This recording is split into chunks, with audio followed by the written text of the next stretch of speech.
Melayu ni dulu tuan-tuan, tradisi hamba ni sangat kuat. Dalam tradisi Melayu, hamba terbahagi kepada 3 kumpulan pertama utama.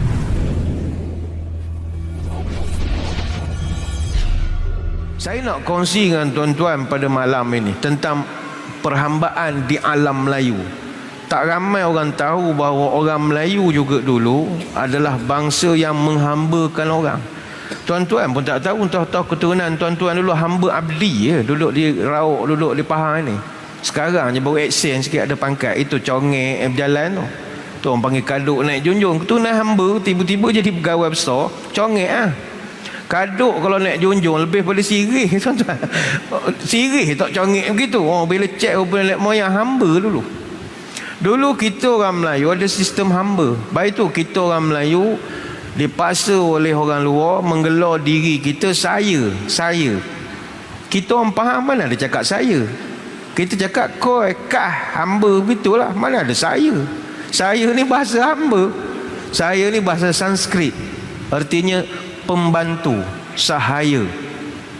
Contoh kalau dalam skrip-skrip dokumen dulu kita kenal dengan watak-watak Krishna Lilara Sahaya. Krishna Lilara Sahaya ni dia pembantu kepada Lord Krishna. Sahaya Pradana, pembantu terbaik. Ni dalam skrip-skrip manuskrip Hindu yang lama. Brahmanera Sahaya, dia pembantu kepada Brahmanas. Dia kita di Malaysia memang kalau bab agama paling banyak guna bahasa Sanskrit. Upawasa, Sorga, Nuraka, Pavala pahala, Nuraka neraka, Sorga surga, Upawasa puasa, banyak kita gunakan. Jadi digabungkan kalimat hamba dengan sahaya. Dari sahayalah datangnya kalimat saya. Zaman penjajah Portugis dan Belanda dulu, dia perkenalkan tujuannya nak hinakan kedudukan kita. Akhirnya kita pun panggillah diri kita saya bila borak dengan orang, menghinakan diri kita. Bagi kita orang Pahang yang kaki melawan ni tak guna saya. Kita guna kawal, koi, kah. Negeri lain dia guna hamba, ambo, amba. Ada orang Negeri Sembilan, Eden, Eseh. Tak ada pasal guna saya. Jiwa hamba dia tanam pada kita. Ni cerita dululah. Kalau orang Jawa belah-belah parit, benda tu belah-belah Batu Pahat kan banyak parit apa semua. Jawa tak, dia tak ngelah diri dia saya. Engsun, ulun, uleh, tak nak pakai saya. Jawa panggil engsun. Tuan-tuan pernah dengar engsun kan? Engsun tu saya lah, koi lah. Engsun ni terkenal sebab kalau nyanyi ni tuan-tuan kenal lah lagu ni. Niat engsun mata kaji semar ngising. Engsun tu aku lah. Niat engsun, niat aku mata kaji pergi mengendap semar ngising orang berok. Tu Piramli punya nakal. Kita pun beria lah hafal. Rupa aku niat ngintai orang berok. Dia sebenarnya bagi kita gelak lah. Tapi kalau orang yang kaji sejarah adat leluhur, itu jampi sebenarnya, boleh pakai. Dia dalam kategori ajian semar. Dia sejenis mantra untuk, dia panggil pelet. Kalau orang Melayu panggil ilmu pengasih. Kalau tuan-tuan amal betul-betul jadi. Kalau jenis ajian semar masem, itu memang ada bacaannya. Bismillahirrahmanirrahim. Niat ingsun amatik aji tameng wajah kelambiku besi kuning sekilan segeblok kendele ototku kawat balungku besi kulitku tembaga dagingku wajah kap karekep barukon kinamelan wajah inting mekangkang. Jadi untuk nak kebal boleh. Jadi memang ada ilmu niat ingsun. Tapi arwah Piramli dia tukar niat ingsun matek aji. Asalnya tapi mata kaji. Jadi maksud jadi lain lah bila tajwid berubah. Dan dia bila nak tutup rampungin sing semarti lem. Lepas berok tidur kata dia. Tak ada kerja tu lah. Memang dia bijak lah. Jadi kita orang Melayu, kita tak pakai saya, kita panggil hamba. Kerana kita tahu hamba lebih mulia daripada sahaya. Sahaya ni hamba orang. Hamba, kita hamba Allah. Lain. Bukan kita menggelarkan diri kita Tuan hamba. Kerana hamba ni kita pandang hamba Allah. Tapi kalau saya, memang hamba sahaya betul. Jangan terkejut sekarang, perhambaan masih wujud sampai sekarang. Sebab itu kita beberapa tahun lepas kita terkejut dengan kisah berlaku lagi perhambaan di London. Orang putih yang kita puja dan puji sebagai paling bijak kononnya itu masih melakukan perhambaan di selatan London. Keluar berita di Peckford Place ataupun di Stockwell, Lambeth, adalah beberapa distrik di London itu. Yang penting dia di South London. Dia pakai dalam berita yang keluar maksud domestic slave with invisible handcuffs. Berlaku ketika dan melibatkan rakyat Malaysia. Dia ngikut tok guru mana lah, tak apa nak sesat ke apa, dia duduk jadi hamba kepada tok guru dia itu. Hamba betul. Keluarga nak bawa balik ke Malaysia, tak ada dah banyak apa, dia jadi pening gitulah. Dulu orang pelik, kenapalah Quran cerita bab-bab perhambaan walaupun hamba dah tak wujud lagi. Mana dia orang kutuk pula Quran, ini berita soal khabar semalam, orang dah tak ada lah perhambaan. Apa cerita benda-benda Quran, benda-benda hamba? Memang kita tak nafikan falaqtahamal aqabah wa ma adraka mal aqabah fakku raqabah. Tetapi dia tidak menempuh jalan yang mendaki dan sukar. Tahukah kamu apakah jalan yang mendaki dan sukar itu? Itulah ia melepaskan hamba dari perhambaan. Surah Al-Balad ayat 11 sampai 13. Orientalis gelak Quran sok khabar semalam. Mana ada perhambaan zaman sekarang? Ada ke naik yang susah itu adalah melepaskan hamba? Mana ada hamba lagi? Rupa-rupanya masih ada lagi perhambaan di zaman moden. Dalam Global Slavery Index di 162 buah negara, tradisi perhambaan masih wujud sampai sekarang.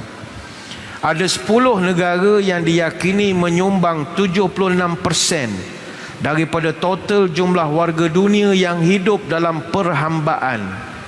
Angkanya diperkirakan mencapai 29.8 juta, termasuklah di China, Nigeria, Ethiopia, Russia, Thailand, Republik Demokratik Kongo, Myanmar dan juga Bangladesh. Dan negara yang paling ramai sekali hamba di dunia, India, masih ada sampai sekarang. Selain itu ada juga di Haiti, Pakistan, Mauritania. Mauritania ni di sebelah barat Afrika masih amalkan sampai sekarang. Penduduk aja hanya ada 3.8 juta, tapi hamba 150,000 orang. Masih lagi ada. Cuma perhambaan bentuk moden dia memiliki definisi yang pelbagai. Kita panggil pemerdagangan manusia, ataupun tenaga kerja paksa, ataupun eksploitasi kanak-kanak, tapi masih sama dalam konteks perhambaan. Sebab itu dalam bahasa Arab, hamba sahaya dalam bahasa Arab disebut abid ataupun ariq. Dan perhambaan ini dah wujud beribu-ribu tahun dan telah ditemui di kalangan bangsa-bangsa kuno di Mesir, di China, di India, di Greek, di Rom, dan disebut dalam banyak kitab-kitab samawi sama ada Taurat ataupun Injil. Termasuklah ni saya sebut tadi, orang Melayu. Melayu ni dulu tuan-tuan, tradisi hamba ni sangat kuat. Dalam tradisi Melayu, hamba terbahagi kepada 3 kumpulan utama. Pertama, hamba raja. Yang kedua, hamba berhutang. Yang ketiga, hamba biasa. Siapakah dia hamba raja? Baik itu kadang kita berdesing telinga kalau ada orang dia bangga dia jadi hamba raja. Awak kerja protokol, bukan hamba raja. Hamba raja ni istilah hina. Dia kau beginilah gaya ustaz, kerja istana ke kerja apa, tuanku berangkat mana memang dah jadi hamba raja. Tak betul. Ayat awak tak betul. Hamba raja ni lain. Hamba raja ini dikenali sebagai budak raja atau digelarkan biduanda. Asalnya adalah hamba raja ni orang yang menderhaka ataupun dia melakukan macam-macam kesalahan jenayah, ditangkap oleh pihak Temenggung, tapi akhirnya diampunkan oleh raja. Jadi biasanya hamba raja ni terdiri daripada tawanan perang ataupun banduan. Hamba raja ni keturunannya akan jadi hamba raja juga secara turun-temurun. Namun taraf hamba raja dia tinggi sikit daripada hamba-hamba yang grade lain. Dia kita sekarang hamba cara grade lah, 41, 44, 48, 52. Hamba juga tu, hamba bergrade dia panggil. Jadi hamba raja tinggi sikit, mungkin jusa ke atas. Yang lain ni 54 ke bawah. Dia tinggi sikit. Dan mereka ini mendapat perlindungan istimewa daripada pemerintah dan akan dibebaskan dengan keampunan dan keizinan raja. Jadi hamba pertama hamba raja. Jangan guna istilah ni kalau tuan-tuan tak pernah buat jenayah. Untuk orang pernah buat jenayah saja. Kalau setakat kerja protokol tu bukan hamba raja. Itu memang kerja kita menyiapkan persiapan apa semua. Yang kedua, hamba berhutang. Hamba berhutang ini orang biasa yang menjadi hamba kerana gagal membayar hutang dalam tempoh yang ditetapkan, ataupun orang yang melakukan kesalahan berjaya ditangkap tapi tak dapat nak pulangkan balik barang yang dia curi atau tak mampu nak membayar denda. Itu dia panggil hamba berhutang. Dan dia bagi kepada beberapa kategori. Orang berhutang ini untuk orang yang terikat dengan hutang yang akan dibebaskan bila hutang selesai. Yang kedua ada anak emas. Anak emas ni orang yang menjadi hamba melalui perkahwinan. Yang ketiga hamba waris, anak isteri hamba yang berhutang. Dan yang keempat hamba bayar. Hamba bayar ni abdi yang diserah oleh tuannya kepada orang lain untuk nak membayar hutang tuan dia. Hamba, isteri dan anak-anak dia akan tinggal bersama dengan pemiutang sampailah hutang dia selesai ataupun sehingga dia tamat tempoh berkhidmat seperti yang telah dipersetujui dalam surat. Tarafnya sebagai hamba akan lupus kalau hutang itu selesai dibayar. Dan mereka akan wajib duduk dengan pemiutang itu, kerjalah, cocok tanam, melombong, buat kerja-kerja rumah. Dan dia boleh dijual oleh tuannya bila-bila masa. Itu hamba berhutang. Yang ketiga hamba biasa. Hamba biasa ni golongan orang suruhan khas atau daripada keturunan hamba. Biasanya didapat melalui pembelian atau apabila berlakunya pertukaran master dia, tuan dia. Dan dia menjadi hak tuannya seumur hidup. Dan ada 3 jenis hamba biasa. Pertama hamba abdi, hamba dibeli, biduanda.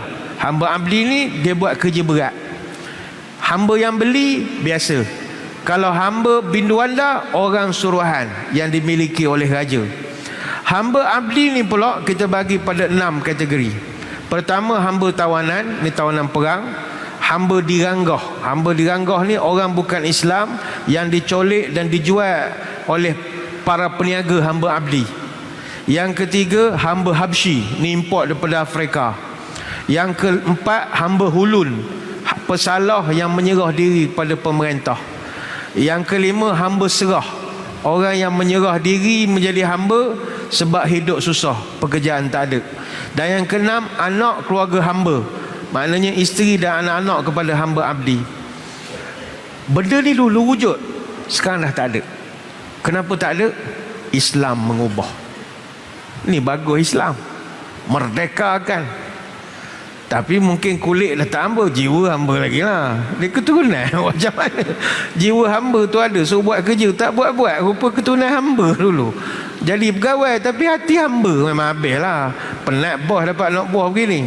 Dia tak kerti buat kerja melainkan disuruh, rupa jiwa hamba. Kata Syekh Abu Bakar Al-Jazari rahimahullah, dulu kalau zaman dulu lah, asal usul hamba ni pertama kerana al-harb, kerana peperangan. Jadi kumpulan yang kalah, maka termasuklah isteri dan anak-anaknya akan jadi hamba. Yang kedua, hamba berlaku kerana al-faqru, kerana kefakiran. Orang dulu dia jual diri ataupun anak-anak dia kerana terlalu miskin. Macam kita yang selalu tengok Piramli, tuan-tuan jangan gelak Piramli di dalam kaji lah. Lepas tu banyak cerita Piramli, cerita jual orang. Bukan dia pedaah, cerita benar. Cerita benar. Contoh cerita apa cerita Piramli jual orang? 3 Abdul jual orang. Ingat lagi babak yang dia goyang loceng, teng teng teng teng teng teng teng teng. Mula-mula Sadiq Segaraga dengan Kasim Patalon. Kasim Patalon 20% peguam dia tu. Peguam masalah betul sekarang. Peguam 20%. Dia jual Wahab dengan Wahib sekali. Jadi Hussein Lempoyang Sauraga Unta, dia beli 2,000 pound, tapi jadi tukang urut. Kemudian Abdul Wahub, dia jual Sadiq dan Kasim sekali dengan Hamidah dan Rapidah. Kemudian Abdul Wahub ya Piramli, dia beli pula dia beli sekali dengan Hussein harga 4,000 pound.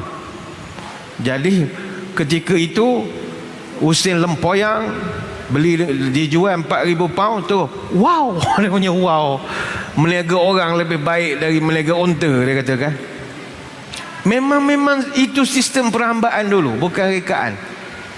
Termasuklah cerita Alibaba Bujang Lapuk. Marjinah dibeli oleh Kasim Baba, harganya 1,001 dirham. Dia tanya tak ada diskaun, tak ada, nipu jual. Sekali Sarimah pusing belakang, ada gantung 25% diskaun. Main di Piramli belakang Sarimah, dapatlah diskaun 25%. Rupanya benda itu walaupun hanyalah babak lucu, tapi itu yang berlaku dalam masyarakat ketika itu. Termasuk yang ketiga, kata ulama, kita boleh terjadi hamba abdi ni kerana rompakan dan pelanunan.